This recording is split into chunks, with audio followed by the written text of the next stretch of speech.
a multi-agency task force approach, so both to the DPP, to the DCI, to the judiciary, and yesterday we were at the Ethics and Anti-Corruption Commission as well, who were looking also as how we can advance the support.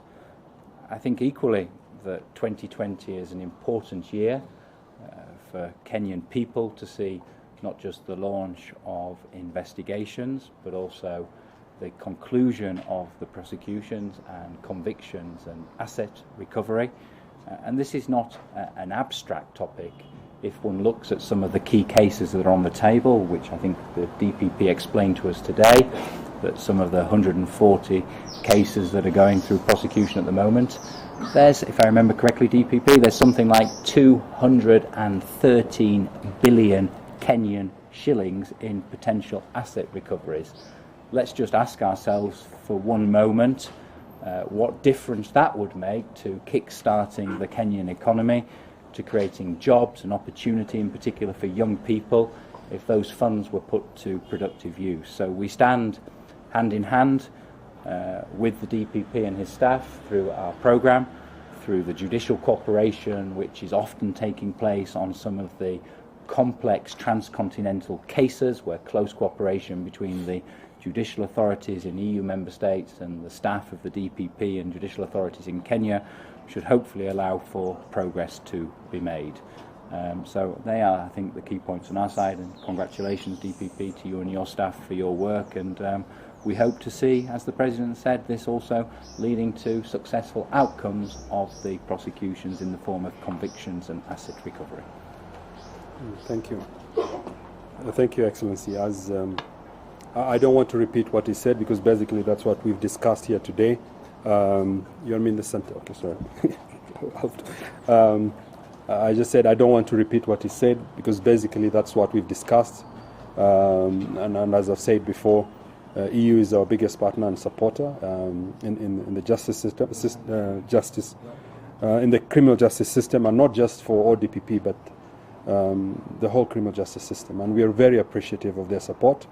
And they've pledged to continue that support, and probably more, in ensuring that we have the capacity and the ability to discharge our mandate, especially when it comes to fighting corruption. We appreciate the collaboration. We have discussed a lot, but one thing that I would want to underline, we've also requested the European Union to help us ensure that the civil society also takes its rightful role in highlighting the ills of corruption, and in supporting the fight against corruption. Not necessarily us as ODPP, but Kenya.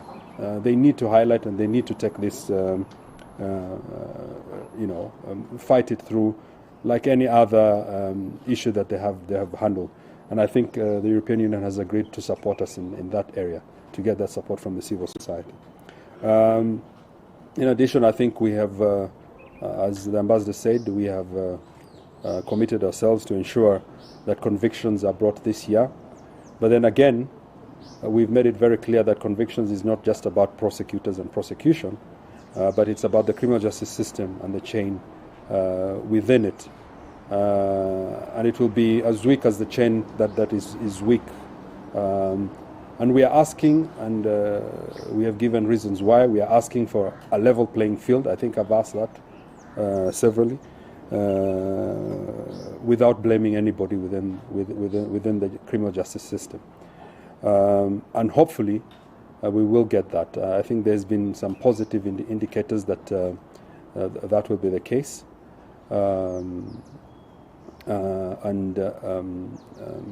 I think, again, I want to caution Kenyans on the issue of convictions. We will get convictions, but remember that there is the process of appeal. And I don't want people to be disappointed when we get convictions at the magistrate level and people rush to the next level for appeal to the High Court and then the Court of Appeal.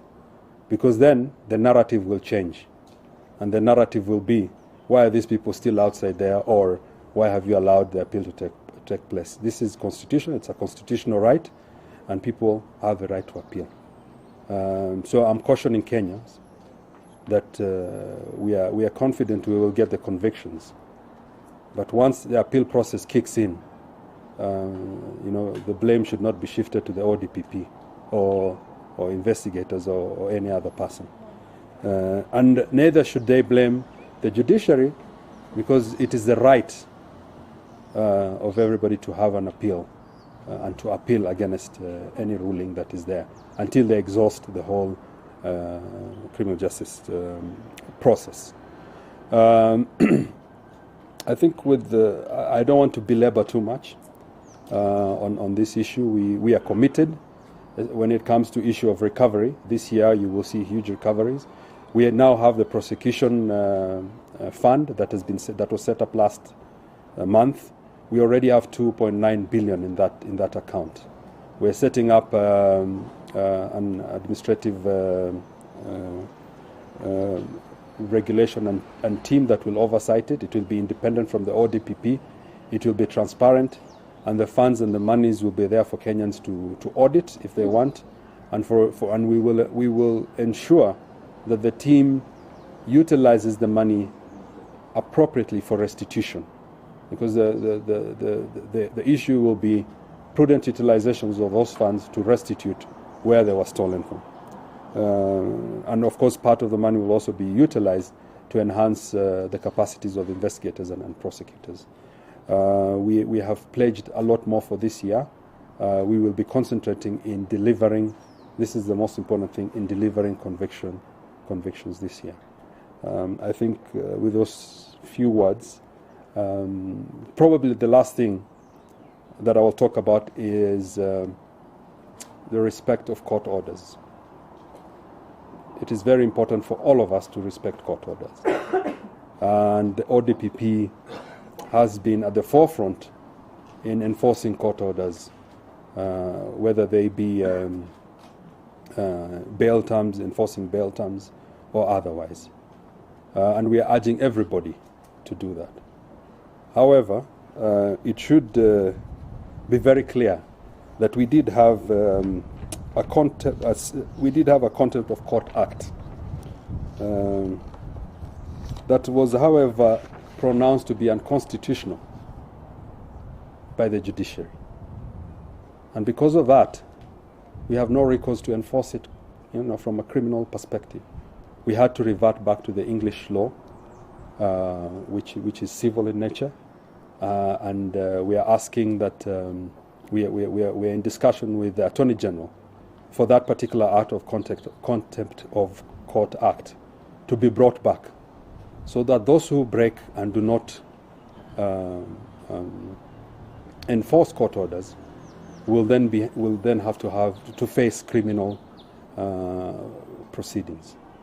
So with those few words, we want to, as ODPP, reiterate our commitment to the rule of law and of course the Constitution of our Republic.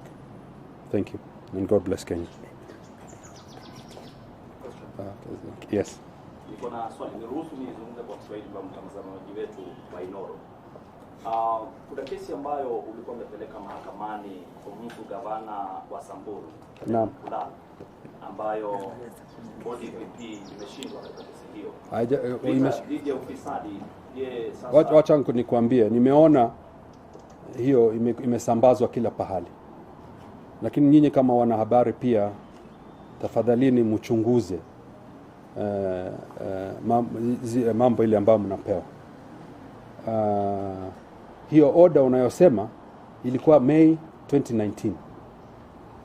Sasa mfuatilie, kuna order ngapi zingine ambazo zilifuata baada ya hiyo, na kwamba order hizo ambazo zimepewa imefanya order hii ambayo mnayosema haina nguvu wala haina pahali. Kwa hivyo msidanganywe na msikubali kudanganywa kupeleka habari ambazo zisizo sawa. Tafadhalini chunguzeni, angalieni, mtuulize ili tuweze kuwafafanulia, ndio wananchi wafahamu. Oda hiyo ni ya kitambo na haiwezi kutumika hivi sasa. Kwa hivyo inafaa wajue.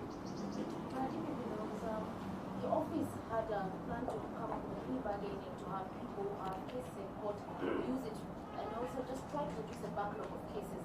Would you kindly tell us possibly just how many any individuals have used that method, and how much have you been able to recover from that? And the second question, there's the case of Hamsu Karaoke that is in court, and there's a perception that there's some inefficiency in your office in terms of handing over documents, and the case has failed to take off. Would you kindly also respond to that? Yeah, on that issue, I implore the media to ensure that they make investigation, and I implore you. You've been doing a very good job, and we really appreciate what you're doing in fighting corruption. But when you give coverage, please give coverage equally, especially when in court. When a pronouncement comes from the defense counsel, that is their point of view. And unless the court says, yes, they agree with them, please do not take that narrative as the correct position in court. It is not. They can say that, and they can shout on the roofs over and over again, so long as we don't have an order from the court saying that the case is deficient. The case is before court, and that will only be determined once it is concluded. And this is the argument that I've been putting across. Nobody should come and argue that our cases are deficient or our cases are weak. You can only determine that at the end of the process and after hearing the case. And it will not be fair for anybody to stand and say our cases, because we are now increasingly being fed up with this argument that our cases are weak. You can only determine that after you hear the case and at its very conclusion. Because this narrative is worrying us as prosecutors. It is a narrative that is increasingly also influencing the public, and if it is influencing the public, it will eventually also influence the magistrate and the judge who is sitting there. Because even before he listens to the case, his conclusion will be that whatever has been brought is weak. So I think that chapter, jameni tufungeni, muongoje mpaka ruling, and you let us close that argument, because the best thing and the fair thing to do is to wait for the case to conclude. Could I, if you don't mind, sorry, Yes, if you don't mind, please. I just want to add one small word. One of the things we've also been doing under the plead programme is providing support for a kind of, I would call it a peer review of the solidity of the case before it even goes near the justice system. So that's a very concrete example of the kind of support we've been providing.